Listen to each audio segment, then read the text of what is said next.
नमस्कार सगळ्यांना, श्री स्वामी समर्थ। तर ही आहे शनिवारची संध्याकाळ।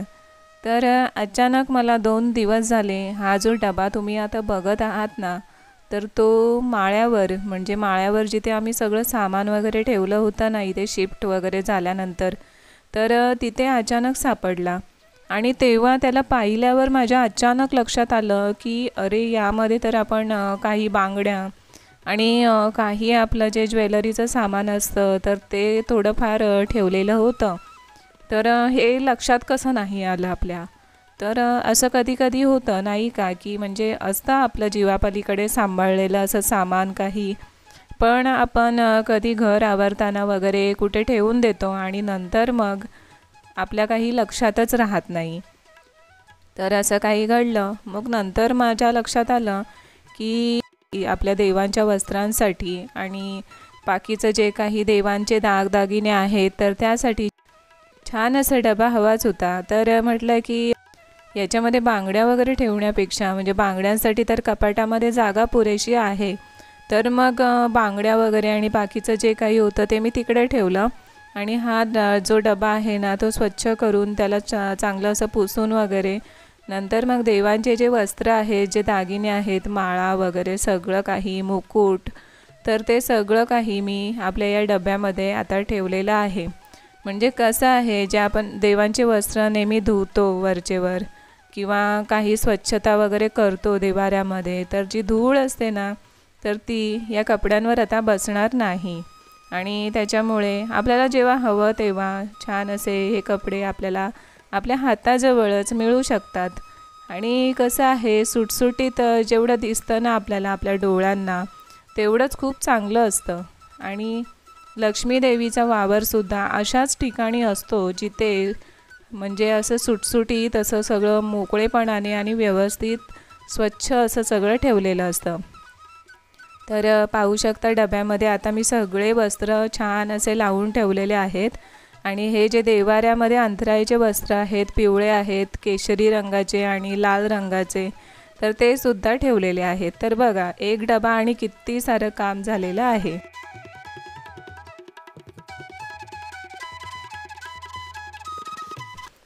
तर आज आहे दीप अमावस्या, आपली आषाढ अमावस्या, आणि आज आहे रविवार। तर आजच्या या मंगलमय दिनाच्या तुम्हा सगळ्यांना आपल्या यूट्यूब कुटुंबाला मंगलमय आणि स्वामीमय शुभेच्छा। तर मंडळी, दर अमावस्येला आपण घराची साफसफाई वगैरे करतोच, म्हणजे इतर दिवसांमध्येही करत नाही असं नाही, तर करतोच। पण आजच्या दिवशी साफसफाईला अनन्यसाधारण असं महत्त्व आहे। जर आपण कित्येक दिवसांपासून साफसफाई केली नसेल किंवा असेल तरीसुद्धा आजच्या दिवशी म्हणतात ना, सगळं पुसपास वगैरे सगळं काही करायचं असतं।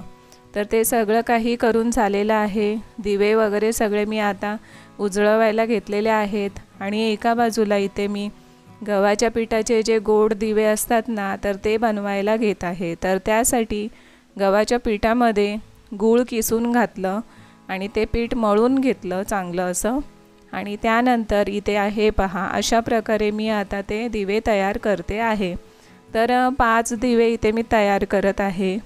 आपण विषम संख्येमध्ये हे सगळं करायचं असतं, म्हणजे 3, 5, 7, 11 अशा पद्धतीने। तर आता इथे दिवे उकडवायला ठेवलेले आहेत। उकडले की दिवे आपले तयार होणार। तर हे पहा, इथे आपले सगळे जे म्हणजे देवाऱ्यातले दिवे वगैरे आहेत आणि माझ्याकडे जे काही दिवे आहेत ते सगळे मी घेतलेले आहेत, सगळे स्वच्छ करून घेतलेले आहेत। तर म्हटलं नंतर मग जेव्हा संध्याकाळी आपण दीपपूजन करू त्यावेळेस आपल्याला म्हणजे अडचण नको, सगळी काही तयारी आपण लवकरात लवकर करून घ्यायची। तर पहा, आता संध्याकाळ झालेली आहे आणि मी आता साडी नेसलेली आहे। ही साडी मला माझ्या बहिणीने गिफ्टमध्ये दिलेली होती आणि हीच साडी मागच्या वर्षी मी माझ्या पहिल्या पुस्तकाच्या प्रकाशनाच्या वेळी नेसलेली होती। तर खूपच छान आणि अशी लाईट वेट अशी साडी आहे ही, आणि खूपच सुंदर असा रंग आहे, मला खूप आवडते।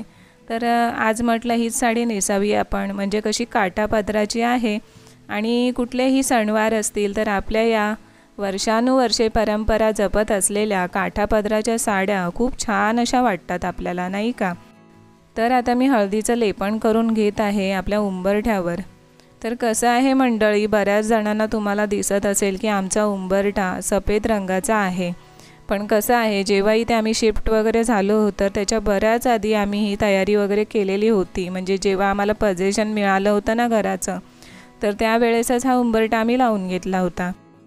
आणि त्यावेळेस कसलीच वास्तूची वगैरे एवढी माहिती नव्हती आणि त्यामुळे सफेद रंगाचा उंबरठा जो कडाप्याचा आहे तो लावून घेतलेला होता.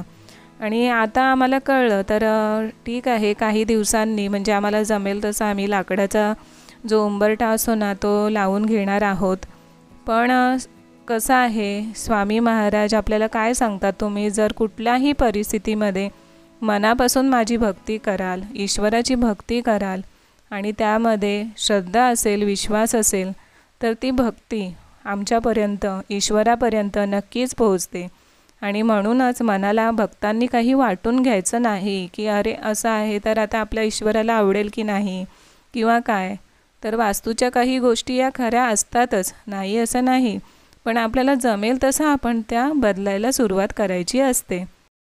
कारण आताचा हल्लीचं जे काळ आहे ते आपल्याला सगळ्यांनाच माहीत आहे.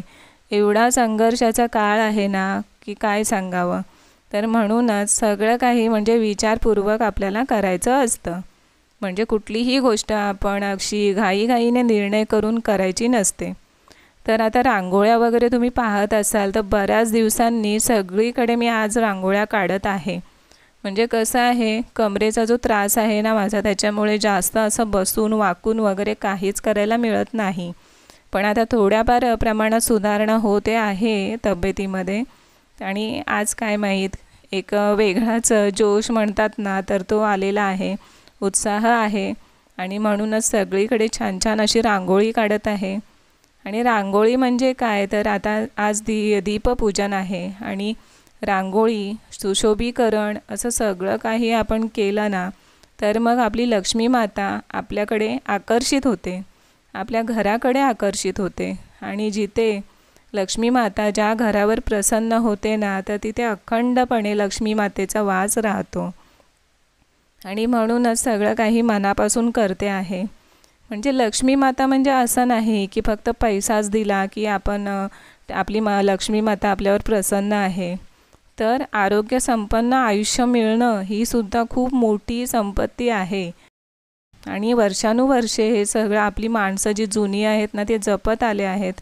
आणि आता आपणसुद्धा जपायची काळाची गरज आहे.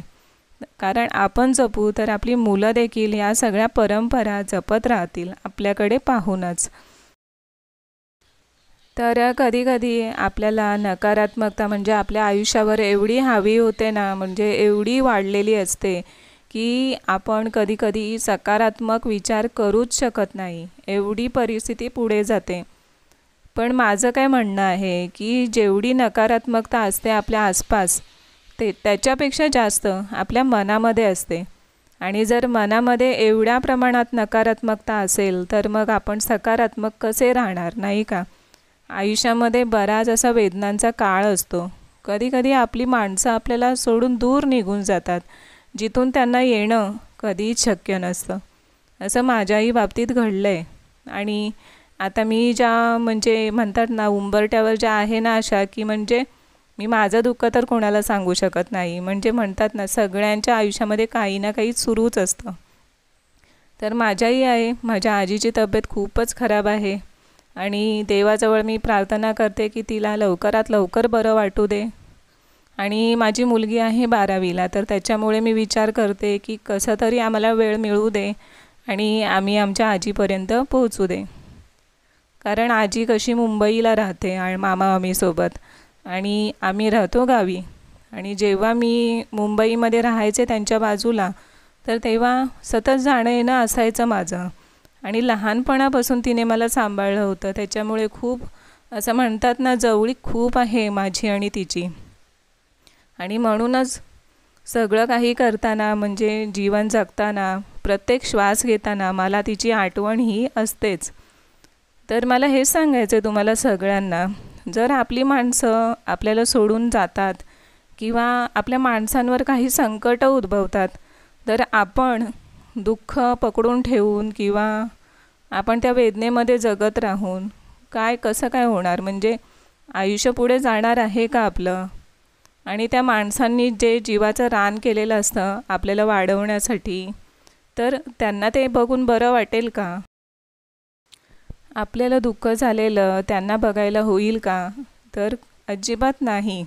त्यांनी आपल्याला हेच शिकवलेलं असतं आपल्याला लहानाचं मोठं करताना, की तुम्ही सुखी तर तुमच्याकडे बघून आम्ही सुखी. आणि माझ्या आजीने तर तेव्हाही मला सांगितलं होतं की काहीही होऊ दे, पण तू तुझं आयुष्य जगायचं आणि तुम्ही खुश राहायचं, आनंदी राहायचं, भलेही मला काहीही होऊ दे नंतर. आणि कसं आहे, जिथे जीवन आहे ना तर तिथे मृत्यू हे असतंच. आणि ते एक कठोर असं सत्य आहे आपल्या जीवनाचं, आणि ते आपल्याला मान्य करावंच लागतं.